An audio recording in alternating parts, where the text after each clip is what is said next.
Hi, this is Steve from Morager Financial Solutions. Thanks for stopping by. Really happy that you did.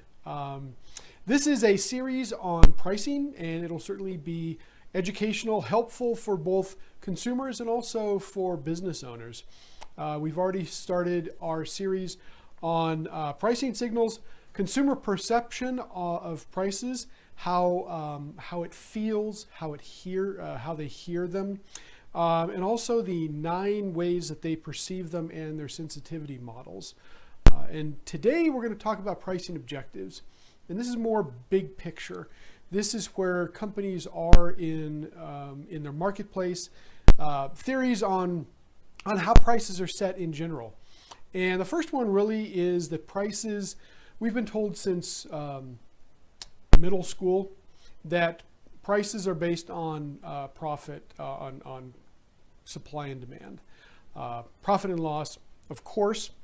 But really, one of the key parts of that is that, if that were the case, is that everybody has perfect knowledge, and that there aren't more complex reasons for pricing, for businesses to set pricing. And so we know that that's not the case. What we have is really, we have businesses that they want to corner the market. That's one of the reasons why they might set the price differently than optimal for, let's say, long-term profits. They also might want to sacrifice or be willing to sacrifice long-term profits for short-term profitability. Perhaps they need to make numbers for their investors. So it's not always about supply and demand. These objectives can be quite complex. One of the first ones really is when a company is in survival mode, and they're going to price very differently than if they're in a place of abundance.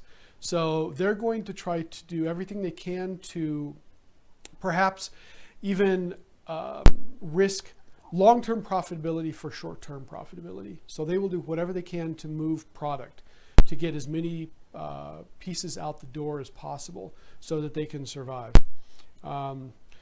They are going to be flexible with the pricing, whether that's coupons, that type of thing, and they're going to adapt to what's happening in the marketplace. If somebody else, another company, decides to offer a lower price, they might even dive further down and lower their margins even more. At some point, there will be a place where they can't do that, where they will simply be losing money, and then their survival is truly at risk. So the next one is profit pricing. And this is what most of us expect, how most of us expect prices will be created. One of the interesting things, so this is where a loss leader can come to pass, where a company may have multiple products, and they're going to sell one of the products at a much lower price. And so what that's going to do is, and they're going to advertise, market, make sure the word gets out that the price is really low.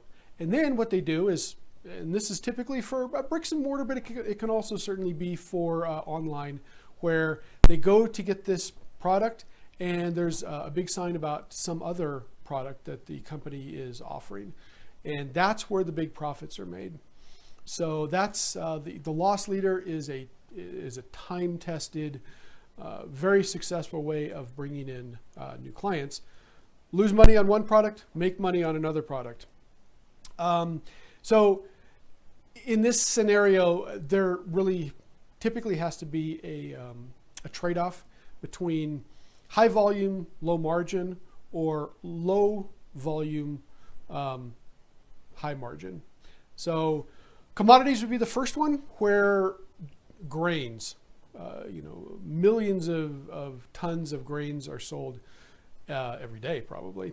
But with something, a luxury item such as a diamond ring, one is going to assume that there's going to be low sales but high margins, and there would be no reason to assume that there would be a run on engagement rings.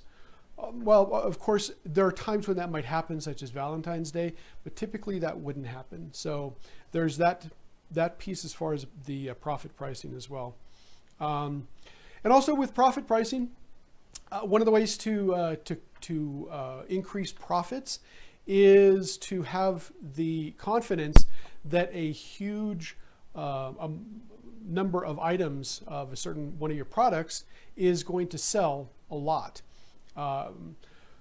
So when manufacturing is set up, there's usually sunk costs of some type, whether that's perhaps, so let's say silk screening t-shirts. The silk screening equipment has to be set up, everything has to be set up, and then the number of t-shirts you would run through that is simply the cost of the t-shirt, the cost of the ink, and of course the cost of the individual doing that. But you could do, now I've never done silk screening, but you could do one, or you could have a run of 1,000. And so if you do one, the cost of that one t-shirt is going to be the cost of the setup plus the cost, those variable costs that I mentioned. If you do 1,000, it's going to be, the cost of each t-shirt is going to be those variable costs plus 1,000th of the setup cost, and then whatever profit one would want to make. So these are some of the pricing objectives, and we're going to go over a couple of the last two tomorrow. I hope that you found this helpful. I love pricing. It's so, the complexity is really interesting, and it's also, part of it is really that the people are so complex and the motivations are so complex, and I love that.